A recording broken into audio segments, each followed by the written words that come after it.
Вы смотрите новости на Якутия-24, в студии Иван Лазаренко. И вот главные темы этого выпуска. 166 школьных зданий в Якутии будут отремонтированы в ближайшие 4 года. Стало известно, как мы будем отдыхать в следующем году. Расскажем подробности. В столице республики презентовали виртуальный концертный зал. Теперь лучшие концерты может увидеть любой желающий. Сегодня второй день выборов. По итогам первого дня 17 сентября проголосовали 103 648 якутян. Напомню, теперь жители республики могут следить за ходом выборов. Это стало возможным благодаря Центру общественного наблюдения, который круглосуточно на время выборов работает в столице региона по адресу улица Курашова, 24.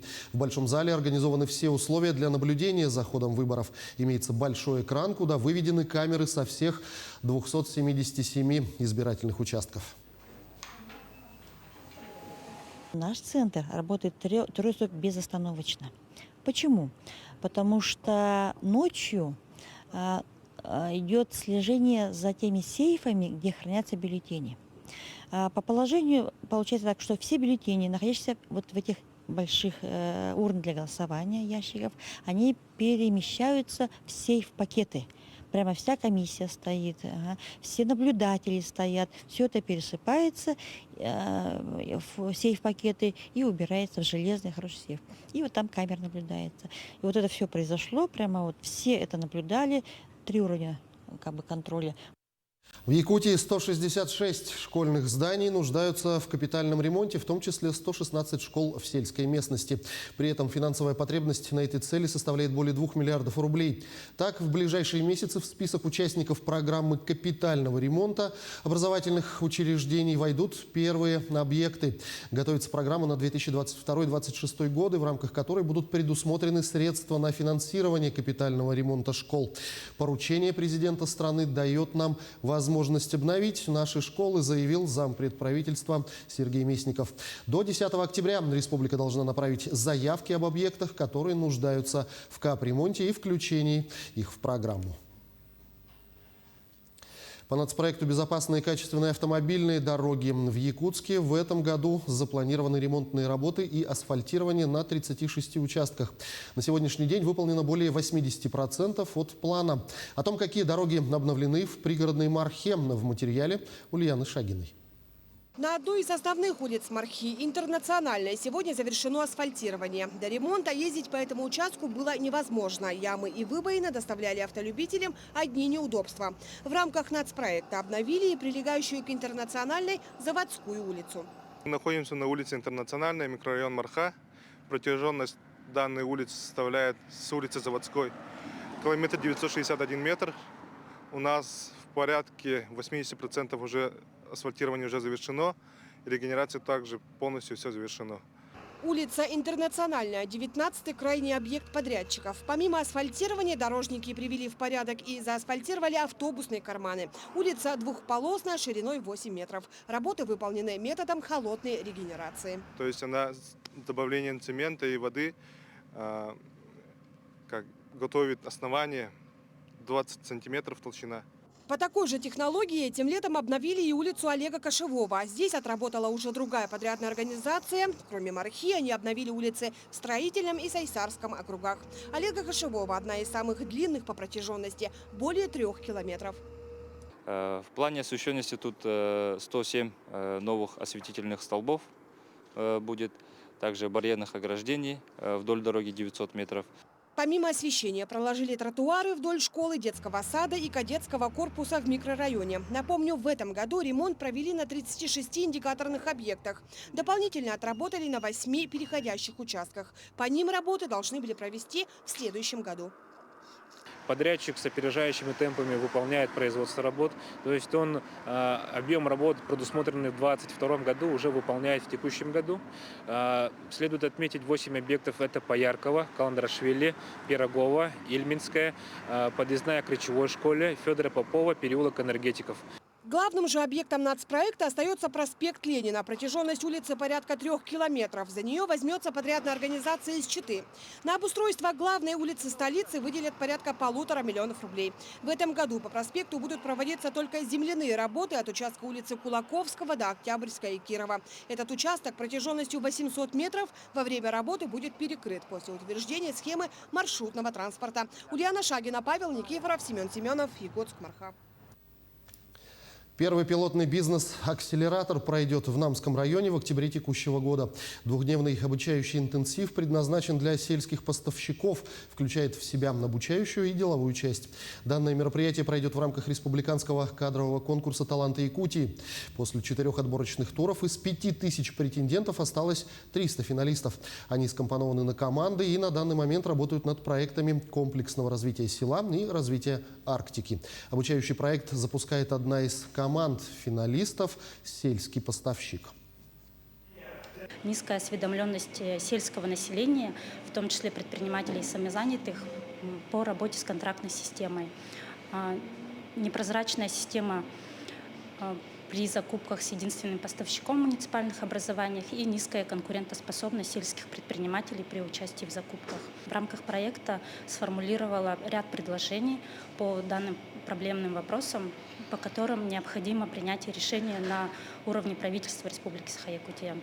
Также, кроме этого, мы планируем к реализации мероприятия по обучающей акселерации для сельских поставщиков, для повышения их компетенций по работе с контрактной системой. Правительство России определило даты выходных и праздничных дней в следующем году. Так, в новогодние праздники 1 и 2 января выпадают на субботу и воскресенье, нерабочие дни. Поэтому их перенесли на будние дни 3 и 10 мая. 31 декабря в этом году будет выходным из-за переноса нерабочего праздничного дня 3 января 2021 года. Кроме того, нерабочая суббота 5 марта перенесена на понедельник 7 марта, чтобы у россиян было 3 выходных дня подряд с 6 по 8 марта. Всего в 2022 году у жителей страны будет 6 праздничных периодов. Это 1 по 9 мая, с 6 по 8 марта, с 30 апреля по 3 мая, с 7 по 10 мая, с 11 по 13 июня и с 4 по 6 ноября.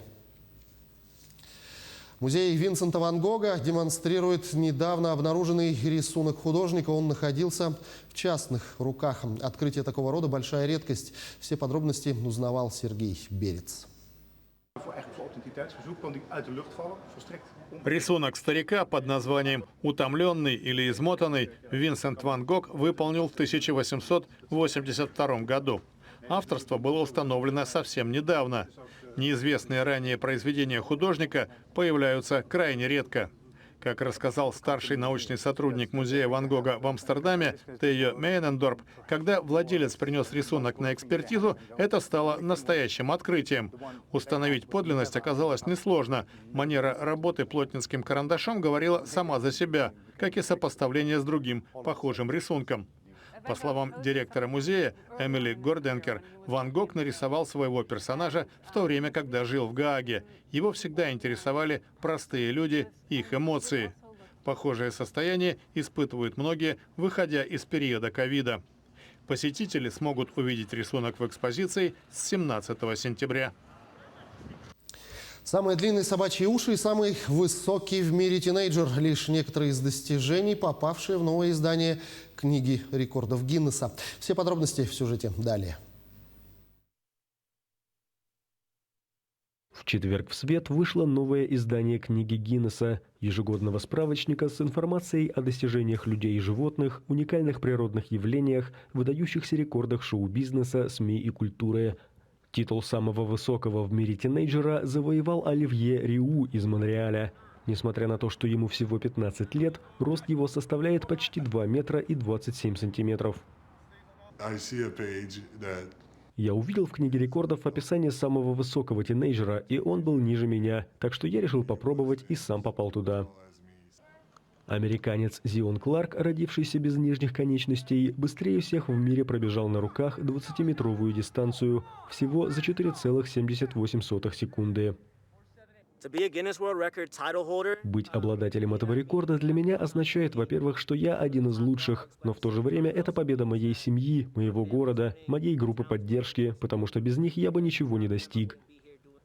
Индиец Прахик Махите стал самым маленьким в мире бодибилдером. Его рост всего 102 сантиметра.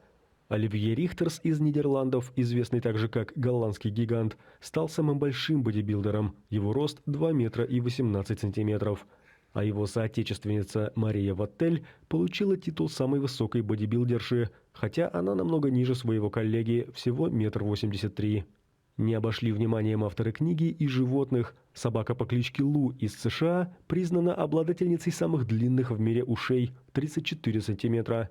А канадский четвероногий дуэт Лоллипоп и Сашими – это пес и кот – быстрее всех проехал в тандеме на самокате 5-метровую дистанцию за 4,37 секунды.